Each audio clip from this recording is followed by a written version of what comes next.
வெண்முரசு. மாமலர் 49. வாசிப்பது சந்தீப். 49. விதையின் வழி. தன் மனைவி தாரை சந்திரனின் மைந்தனாக புதனை பெற்று அவன் அன்னை என்றே தன்னை உணர்ந்து உடன் சென்றபின் தேவகுருவான பிரஹஸ்பதி நெடுநாள் தனியனாக இருந்தார். தன் உள்ளத்தை இறுக்கி இறுக்கி கல்லென்றாக்கிக் கொண்டார். மைந்தர் எவரையும் விழியெடுத்தும் நோக்காதவராக ஆனார். தன் மாணவர்களிலேயே இளமையும் எழிலும் கொண்டவர்களிடம் மேலும் மேலும் சினமும் கடுமையும் காட்டினார். அவர்களுக்கு உடல்வற்றி ஒடுங்கும் கடுநோன்புகளை ஆணையிட்டார். முன்னரே உடல் ஒடுங்கி அழகிலா தோற்றம் கொண்டிருந்த சுக்கிரரையே தன் முதல் மாணாக்கராக அறிவுறுத்தினார். அவரிடம் மட்டுமே உரையாடினார். பிரஹஸ்பதி மலர்களையும் அருமணிகளையும் அழகிய ஆடைகளையும் நோக்குவதையும் தவிர்த்தார். ஆனால் அவருள் வாழ்ந்த ஏக்கம் அந்த இறுக்கத்தால் மேலும் இறுகி ஒளிகொண்டது. ஒருநாள் தன் மாணவர்களுடன் ஒரு வேள்விக்குப் பின் காட்டுக்குள் நடந்து தவச்சாலை நோக்கி வருகையில் இயல்பாக கண்களைத் தூக்கிய அவர் வானிலெழுந்த சிறிய கோள் ஒன்றைக் கண்டு, அது யார் என்றார். சந்திரனின் மைந்தனாகிய புதன் என்றார் உடன் வந்த சுக்கிரர். பிரஹஸ்பதி குளிர்ந்து நீரால் ஓங்கி அறையப்பட்டவர் போல உணர்ந்தார். பின்னர் அவர் விழிதூக்கவில்லை. ஆனால் அதன்பின் அவரால் அந்த ஒளித்துளியை விட்டு சித்தத்தை விலக்க இயலவில்லை. தானறிந்த அனைத்தாலும் அதை தன்னுள் இருந்து அகற்ற முயன்றார். விழைவை அகற்ற முயல்வதைப் போல அதை வளர்க்கும் வழி பிறிதொன்றில்லை. அவர் அதையன்றி பிறிதொன்றை நினைக்காமல் இருந்ததை அவரே உணர்ந்தபோது நெடுங்காலம் சென்றிருந்தது. ஆம் என அவர் தனக்குத்தானே சொன்னார். தன்னை பிறிதொருவனாக கற்பனை செய்து கொள்ளாத மானுடர் இல்லை. அறிவு மிகுந்தோறும் அக்கற்பனை மேலும் பெரிதாகிறது. நுண்மை கொள்ளுந்தோறும் கூறியதாகிறது. நான் அதிலிருந்து வெளிவந்தாக வேண்டும். நான் எவரோ அதுவே நான் என்றாகிறேன். ஆம் ஆம் ஆம் என அவர் தனக்குத்தானே சொல்லிக் கொண்டார். நான் விழைவது ஒரு மைந்தனை. என் மைந்தன் என நான் வழிபட்டவன் இருந்த இடத்தை நிரப்பும் ஒருவனை. தந்தை என்றல்லாமல் வேறு வகையிலும் நான் நிறைவு கொள்ள முடியாது. அதை முழுச் சுற்றொடர்களில் தனக்குத்தானே சொல்லிக் கொண்டதுமே அவர் விடுதலை பெற்றவரானார். அதுவரை அவர் முகத்தசைகளை இறுக வைத்து புன்னகையையும் கோணலாக ஆக்கிய உள்ள முடிச்சு அவிழ அவர் முகம் கனிந்து இனிதாகியது. தன் அகவை முதிர்ந்துவிட்டதை அவர் உணர்ந்தார். ஆகவே தனக்கு உகந்த சிறுவன் ஒருவனை மைந்தர் பேறு கொள்ள எண்ணினார். எச்சிறுவனைக் கண்டாலும் இதோ என உள்ளம் துள்ளினார். அணுகிச் செல்லச் செல்ல இவனல்ல என விலக்கம் கொண்டார். விண்ணுலாவியான மைந்தனுக்கு நிகரான ஒருவனை மண்ணில் தேடுகிறேனா? என்னையே அறிவிலி என்றாக்கிக் கொள்கிறேனா என்று அவர் தன்னை கடிந்து கொண்டார். ஆனால் அவ்வொப்பீட்டிலிருந்து அவரால் தப்ப முடியவில்லை. அந்நாளில் ஒருமுறை அவர் கங்கைக் கரையில் உலவிய போது நீரில் பொன்னிறமீன் ஒன்று துள்ளுவதைக் கண்டு அவ்வழகில் மெய்மறந்து நின்றார். அதன் விந்தையால் கவரப்பட்டு அருகணைந்தபோது அது ஒரு சிறுவன் என்பதை உணர்ந்தார். மானுட உடல் ஒன்றில் அத்தகைய அழகை அவர் அதற்கு முன் கண்டதில்லை. ஆம் இவனே என கூவியது உள்ளம். கரையில் அவனை நோக்கி மெய்மறந்து நின்றார். பின்னர் மைந்தா மேலே வா என அவர் அழைத்தார். நீர் சொட்ட வெற்றுடலுடன் மேலெழுந்து வந்த மைந்தன் இளஞ்சுடர் என ஒளிவிட்டான். உன் தந்தை யார்? அன்னை எவர் என்று கேட்டார். அன்னை காட்டுப்பெண் என்றும் தந்தை அங்கே தவம் செய்ய வந்த அந்தணர் ஒருவர் என்றும் அவன் சொன்னான். மூவரி கொடை முடித்து முற்றொளியுடன் அவர் அமர்ந்திருப்பதைக் கண்டு என் அன்னை மயல் கொண்டாள். அவரிடமிருந்து என்னை பெற்றெடுத்தாள் என்றான். அவன் அன்னை அவனுக்கு இட்ட பெயர் கசன். கசனுடன் அவன் வாழ்ந்த காட்டுக்குள் சென்று அவன் அன்னையை வணங்கி அவனை தனக்கு மைந்தர் கொடை அளிக்கும்படி கோரினார் பிரஹஸ்பதி. அவனை மாபெரும் வேத அறிஞனாக ஆக்குவதாக வாக்குறுதி அளித்தார்.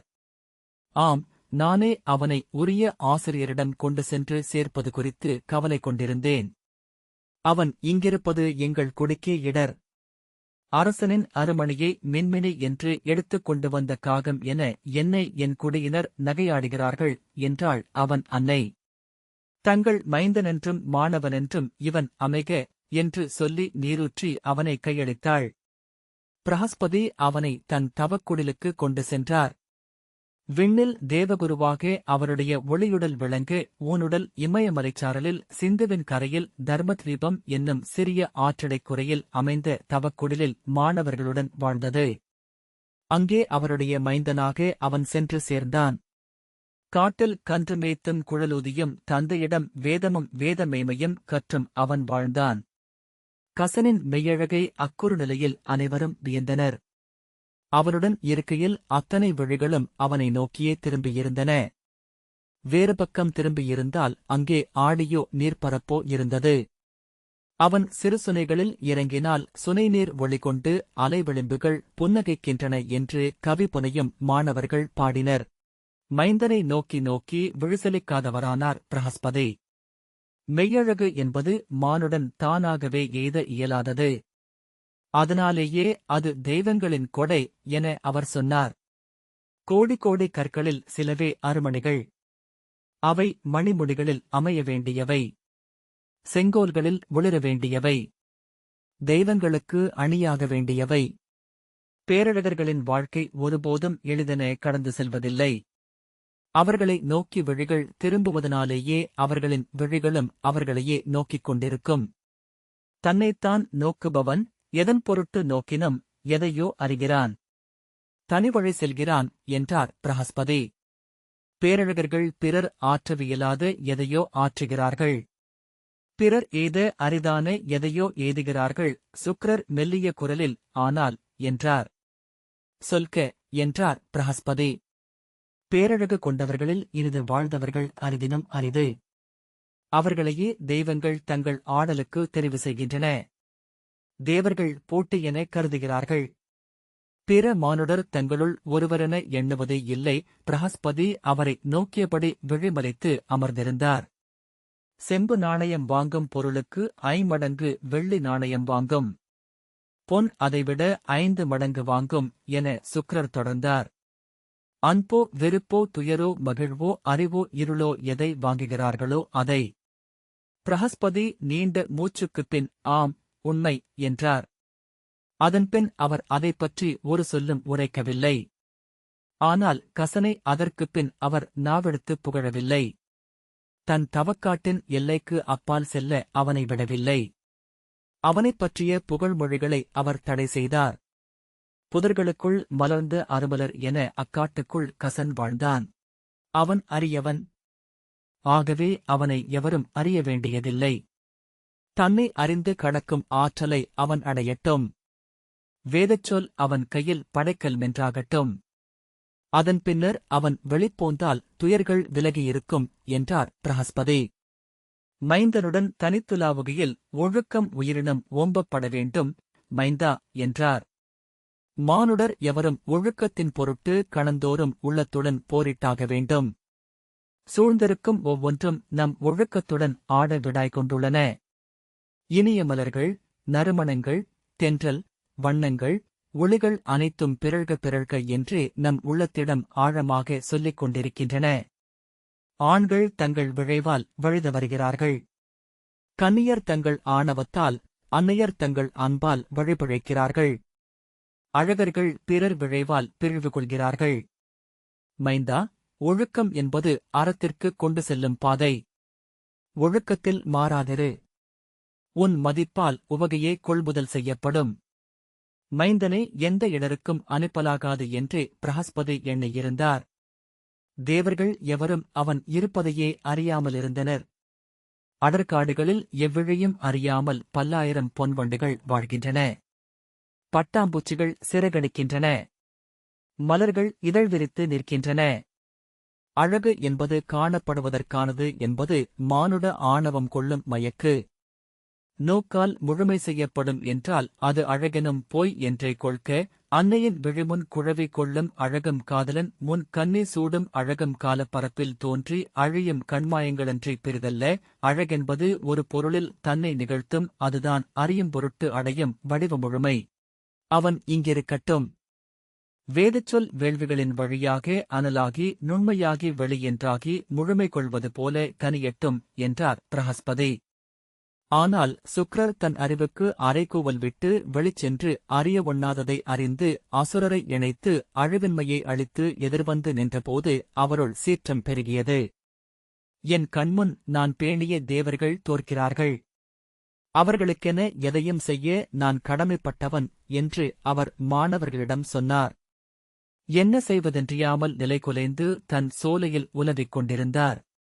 கற்ற நூல்களெல்லாம் வெறும் சொற்கள் என்றாகும் ஒரு கணத்தை வாழ்க்கையில் கண்டடையாத அறிஞன் எவன் என எண்ணிக்கொண்டார். புல்லில் எழுந்த விதைகள் இவை. கோடானு கோடி. ஆனால் ஒன்று முளைக்கும். அதில் விழவேண்டும் நீர்த்துளி. ஆற்றின் கரையில் உலவிக் கொண்டிருந்த போது நீராடி வெற்றுடலுடன் எழுந்து வந்த கசனைக் கண்டார். வாழ் செல்ல முடியாத வழிகளில் அனல் செல்லும் என்ற வரி அவர் சித்தத்தில் எழுந்தது. அக்கணமே அவர் முன் அனைத்தும் தெளிந்தன. உடன் பெரிதொன்றும் தெரிந்தது. சுக்கிரர் அறைகூவியது அவர் அறிவை அல்ல ஆணவத்தை. அதை தன்னுள் அழுத்தி மறைத்துவிட்டு தேவர்க்கரசனை பார்க்கும் பொருட்டு கிளம்பினார். விண்ணகம் செல்லும்போதே உடன் வந்த மாணவனிடம் சுக்கிரருக்கு மகள் இருக்கிறாள் அல்லவா என்றார். ஆம் ஆசிரியரே என்றான் மாணவன். அவள் பெயர் என்ன என்றார். அவர் உள்ளம் செல்லும் திசையை உணர்ந்த மாணவன் அவள் பெயர் தேவயானி. 18 ஆண்டு அகவை கொண்டவள், அழகி என்றான். அவர் நன்று என்றபின் நடக்க மாணவன் மெல்ல அவள் இந்திரனின் துணைவி சச்சிக்கு பிறந்த ஜெயந்தியின் மகள் என்றான். பிரஹஸ்பதி விழிகளில் திகைப்புடன் நின்று திரும்பி நோக்கினார். ஆம், அன்னையின் இயல்புகள் அவளுக்கும் கூடியிருக்கின்றன என்றான் மாணவன். சில கணங்கள் தலை குனிந்து நின்று தாடியை வருடியபடி எண்ணத்தில் அலைந்து மீண்டு புன்னகையுடன் நன்று, ஊசல் திரும்பி வருகிறது என்றார் பிரஹஸ்பதி. இந்திரன் தன் அறைக்கு திரும்பும்போது நடை தளர்ந்திருந்தான். அவனுடன் நடந்த அமைச்சர், தாங்கள் எண்ணங்களில் ஆழ்ந்திருக்கிறீர்கள் என்றார். நீர் ஆசிரியரின் மைந்தரை பார்த்திருக்கிறீரா என்றான். ஆம், ஒருமுறை. பேரழகன் இந்திரன் தலை குனிந்து நடந்தான். பின்னர் அந்தப் பெண்ணை என்றான். அமைச்சர், இல்லை, ஆனால் அவளும் அழகி என்றார்கள் என்றார். சுக்கிரர் அவளை சுட்டு விரலில் தொட்டு எடுத்து பனித்துளி போல வேணுவதாக ஒரு பாடல். இந்திரன், அவள் என் பெயர்மகள் என்றான். அமைச்சருக்கு அனைத்தும் புரிந்தது. எப்போது என்றார். இவள் சச்சியாக இருந்தபோது என்றான். அமைச்சர் அவருடன் நடந்தபின் அது நன்று என்றார். ஏன் என்றான் இந்திரன். புலோமர்களின் அடங்கா வஞ்சமும் பொறாமையும் அவளிடமிருந்தால் நமக்கு நன்று என்றார் அமைச்சர். உச்சிப்பாறை மேல் கயிறு கட்டி வீசப்படும் உடம்பு பிடித்தபடியே விடாததாகத்தான் இருக்க வேண்டும். இந்திரன் சில கணங்களுக்குப் பின் அவள் என் பெயர்மகள். நாம் வென்றால் அவள் தோற்றாக வேண்டும் என்றான். அமைச்சர் அதற்கு மறுமொழி சொல்லவில்லை. தன் மஞ்சத்தரைக்கு சென்ற இந்திரன் எண்ணங்கள் அழுத்த பீடத்தில் அமர்ந்து வெளியே நோக்கிக் கொண்டிருந்தான். அறைக்குள் வந்த இந்திராணியின் அணிகளின் ஓசையை அவன் கேட்டான். அவள் அவனருகே வந்து அமர்ந்து, என்ன இடர்? சுக்கிரரை வெல்லும் வழியொன்றைச் சொல்ல இன்று ஆசிரியர் வருவதாக சொன்னீர்கள் என்றாள். அவர் சொன்ன வழி முற்றிலும் உகந்ததே என்றான் இந்திரன்.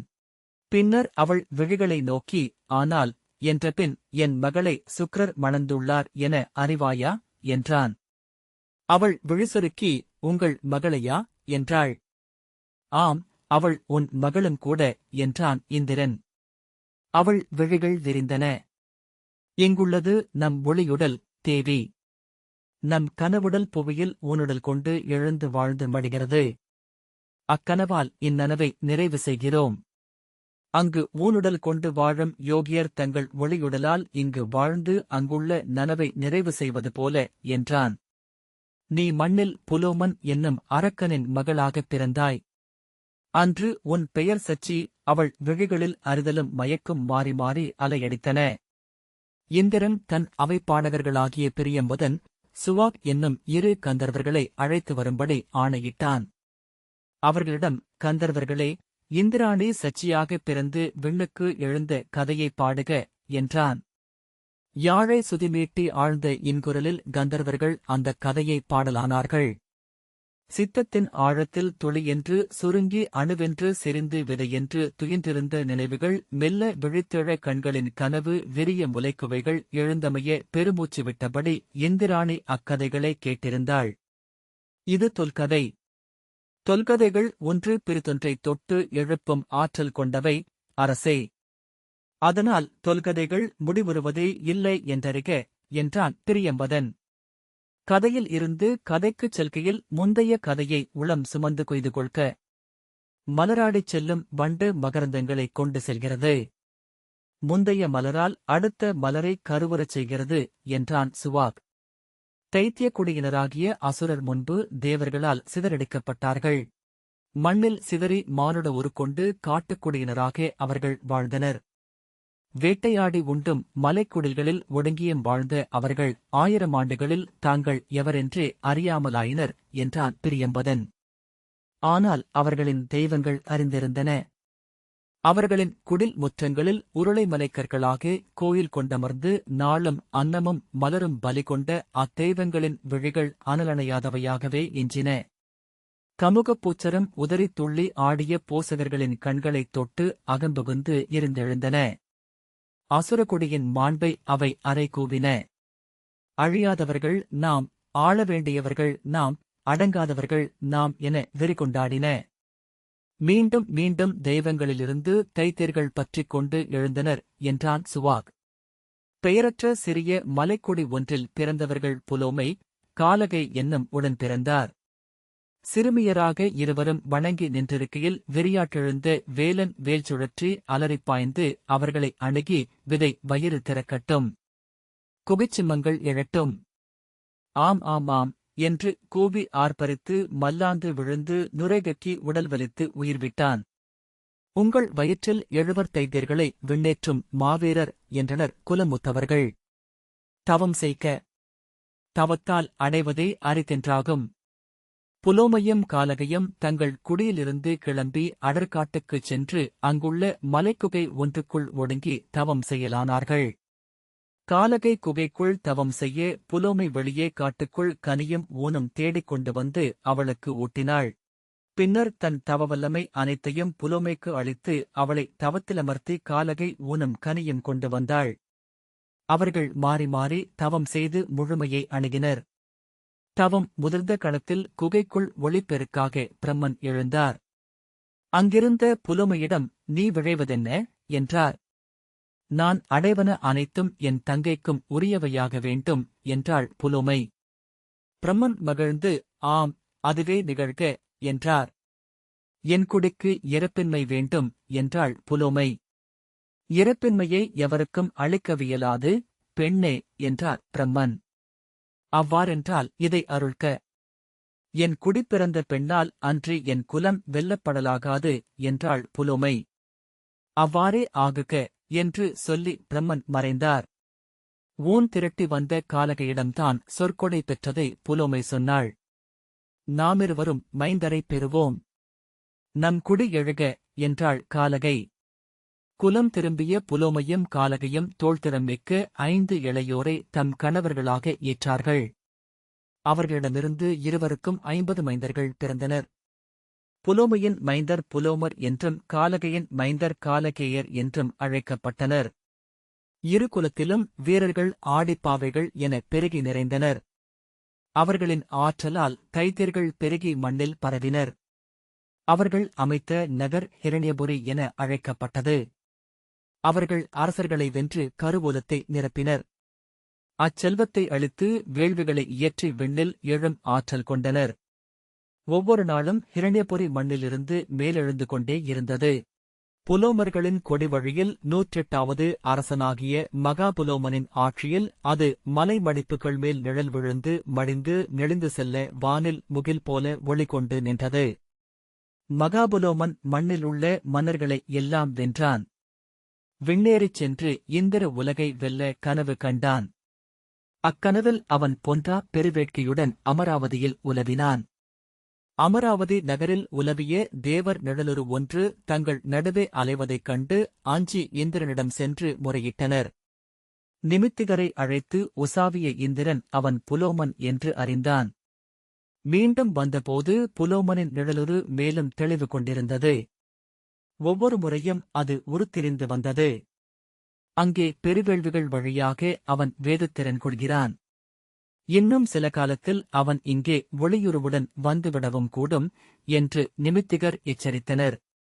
அவனை வென்றாக வேண்டும் என்று இந்திரன் தன் படைக்கலத்துடன் எழுந்தபோது அமைச்சர் தயங்கி, அக்குலத்திற்கு பிரம்மனின் சொற்கொடை உள்ளது, அரசே.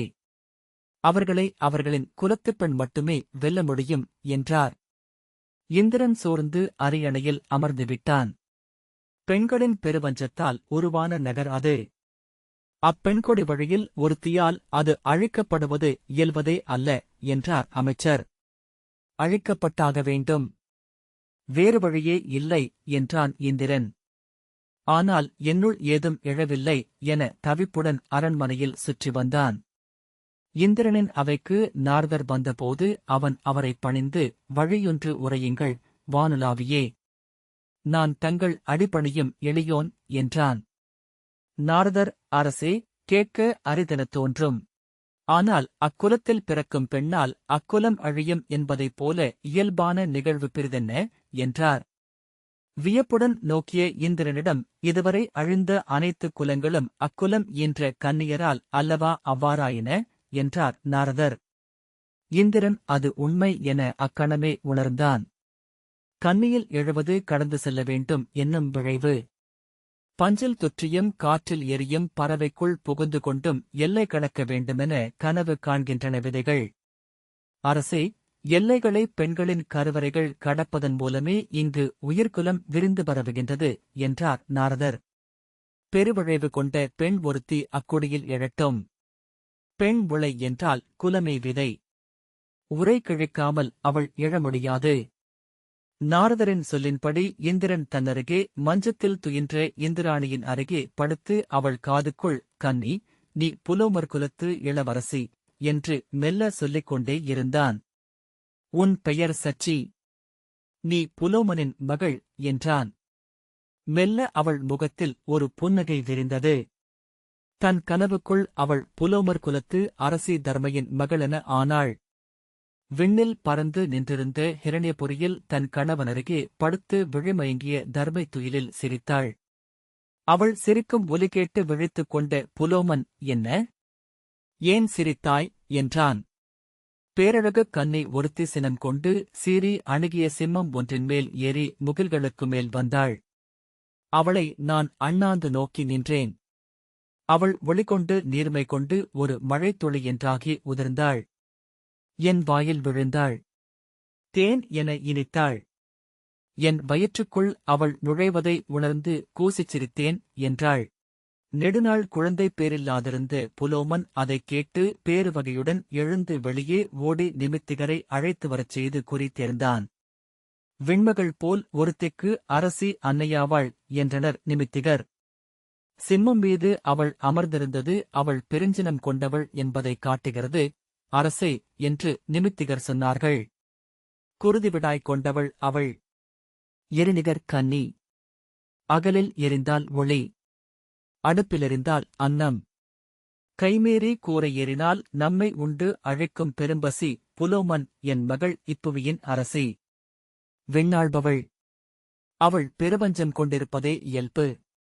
சிம்மம் அவள் அமரும் அரியணையை குறிக்கிறது என்றான். தைத்தியர்குலத்தின் பொறாமையனைத்தும் கூர்கொண்டு விதையென்றாகி முளைத்தெழுந்தாள் சச்சி. குழந்தையை தூக்கிக் கொண்டு வந்து காட்டிய வயற்றாட்டை அனலென சுடுகிறது மகவு. அரசே, கைகளில் ஏந்த முடியவில்லை என்றாள். கைகளில் வாங்கிய புலோமன், ஆம், நம் குலம் கொண்ட வஞ்சம் அனைத்தும் திரண்டு எழுந்துள்ளது. வாழ்க்கை இவ்வனல் என்றான். நீரால் அணைக்க முடியாத நெருப்பு என அக்குழவியை பாடினர் அசுரகுலத்து கவிஞர். அவள் பிறவி நூலை கணித்து நிமித்திகன் அவள் அசுரகுடி பிறந்த இந்திராணி என்று சொன்னான். புலோமன் 7 தொல்பூசகரை அழைத்து வருகுறி தேர்ந்தான். இந்திரனின் அரியணையில் அமர்வாள், ஐயமே இல்லை என்றனர் 7வரும். ஆம், இது ஓர் அறிவிப்பு. இனிமேலும் நான் மண்ணில் தங்கியிருக்கலாகாது. விண்ணுழைகிறேன், அமராவதியை வென்று என் மகளை அங்கே அரியணையில் அமர்த்துகிறேன் என்று புலோமன் வஞ்சினம் உரைத்தான்.